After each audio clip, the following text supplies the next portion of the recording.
Imagine walking through your town and seeing someone dancing in the street, not celebrating, not performing, just dancing alone.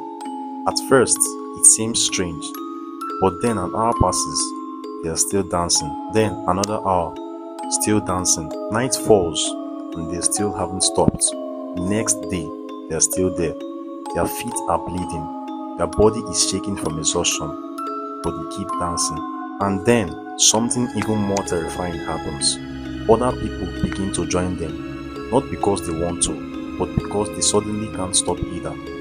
Within weeks, hundreds of people are dancing uncontrollably. Some collapse, some suffer heart attacks, some literally dance until they die. This sounds like something from an horror movie, but it actually happened in 1518 in the city of Strasbourg, and to this day, no one truly knows why.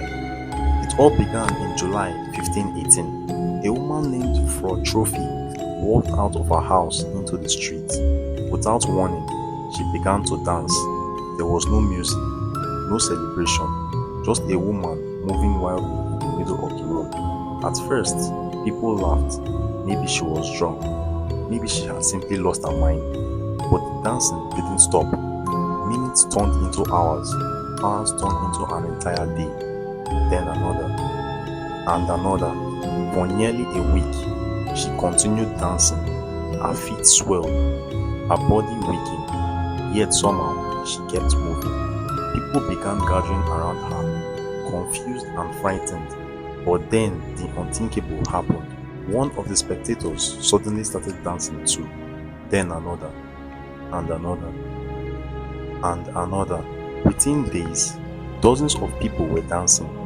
Within weeks, the number reached hundreds.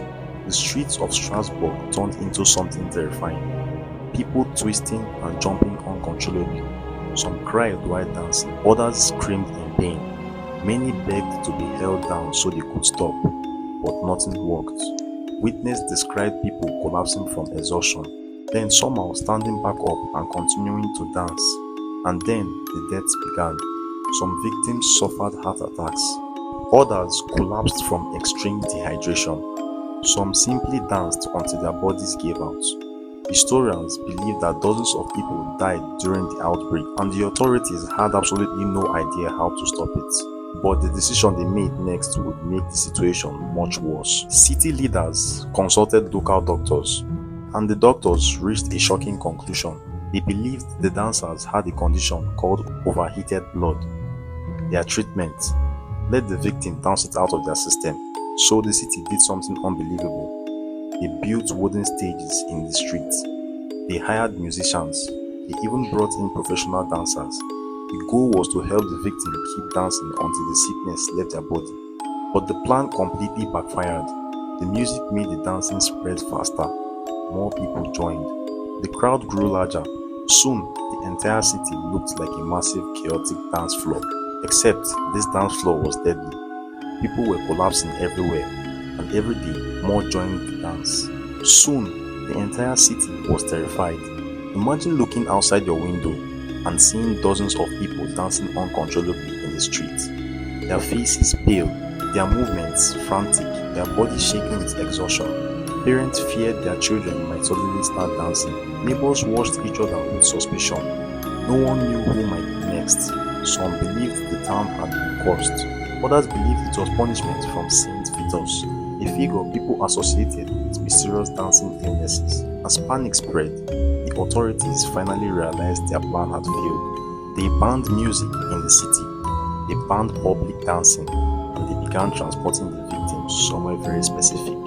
The victims were taken to a shrine dedicated to Saint Vitus. There, priests performed religious rituals. Victims were given special red shoes believed to protect them from the curse. Prayers were said, blessings were performed, and slowly the dancing began to fade.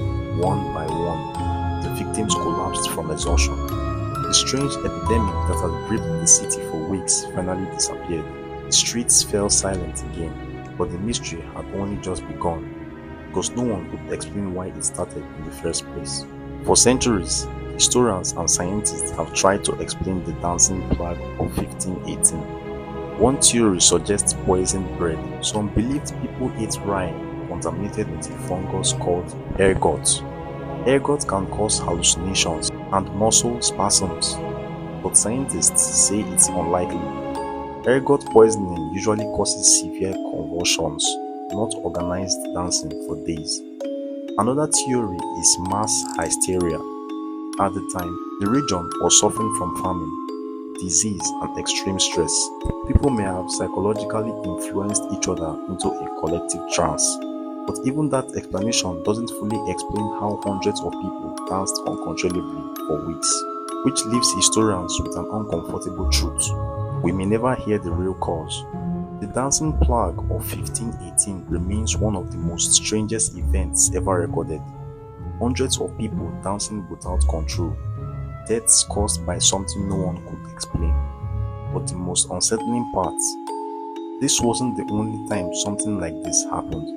Throughout history, similar dancing outbreaks appeared in parts of Europe, which raises a chilling question. If it happened before, could something like this happen again?